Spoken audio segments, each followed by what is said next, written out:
post-sports polls. USA Today Sports' Jeff Zildjian explains the Mavericks' reaction to UO misconduct claims detailed in a Sports Illustrated story. USA Today Sports, a former employee at the American Airlines Center in Dallas, has filed a petition seeking documents from the Mavericks and to depose owner Mark Cuban in consideration of the lawsuit she might bring for racial discrimination. Michelle Newsom filed the petition in Dallas County Court on Thursday, alleging that Cuban tried to sweep under the rug a 2011 incident at American Airlines Center that a noose was found in the IT closet across from Cuban's suite. Newsom, who is African American, heard of the presence of the noose from a male employee, who is also African American, who found it before the Mavericks' February 23, 2011 game. According to her petition, a contractor who works with the arena operating company, which operates the American Airlines Center, put the noose in the closet. Her petition states the male employee who found it took a photo of it. That employee, who provided an affidavit about what he saw, said Cuban threw the noose in the trash. That it was disheartening because it was underwriting the toxic racial climate there because nothing was done. No apology made, Newsom said.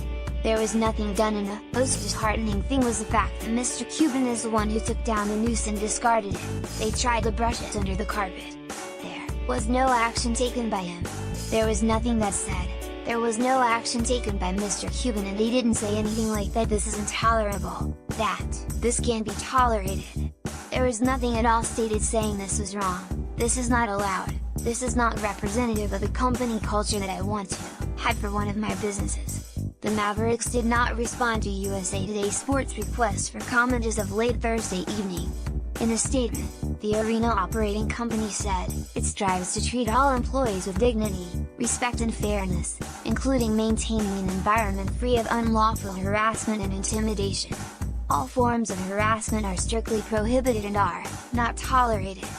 The Mavericks and Cuban have been under intense scrutiny since a Sports Illustrated article last month depicted a corrosive workplace culture in which former Mavericks CEO Terdima harassed multiple team employees.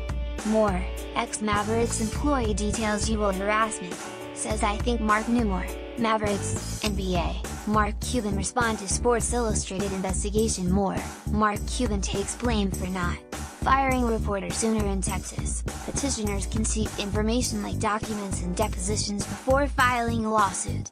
Brock Dunn, Newsom's attorney, asked Cuban and the Mavs for documents and for Cuban to sit for a 3.5-hour deposition before filing the petition. Newsom was employed by the AC, which is also known as the Center Operating Company. American Airlines Center is owned by the city of Dallas but managed by Center Operating Company, which is owned by the Mavericks and the NHL's Dallas Stars. Newsom was hired in 2004 as a premium sales executive. She went on to become a suite sales executive and said she generated $50 million in sales during her 13 years with the company. Newsom said she complained throughout her time with the management company about racial discrimination, pay inequity, harassment, and bullying and taunting from her co-workers. She was fired in March 2017 in what she said was retaliation for a 2015 complaint she made to Human Resources. She said the incident with the noose was included among examples she gave in that complaint. Newsom filed a discrimination complaint with the U.S. Equal Employment Opportunity Commission in January. It's amazing to me that after an incident occurs, and nobody's blaming Cuban for putting it there, but no action taken that we know of against the contractor and the white employee that put it there, Dunn said. Then you'd think they'd have some racial sensitivity training. Most of my corporate clients, every year they're giving racial sensitivity annual harassment training as a matter of course, and that never occurred at the AC. In its statement, the arena operating company said it investigates and responds promptly to any allegation of inappropriate conduct. The company's statement continued, as part of our commitment to a harassment-free workplace, Arena Operating Company provides resources and training for employees. It has long been our policy to protect the privacy rights of Arena Operating Company employees, and we cannot respond to any specific allegations.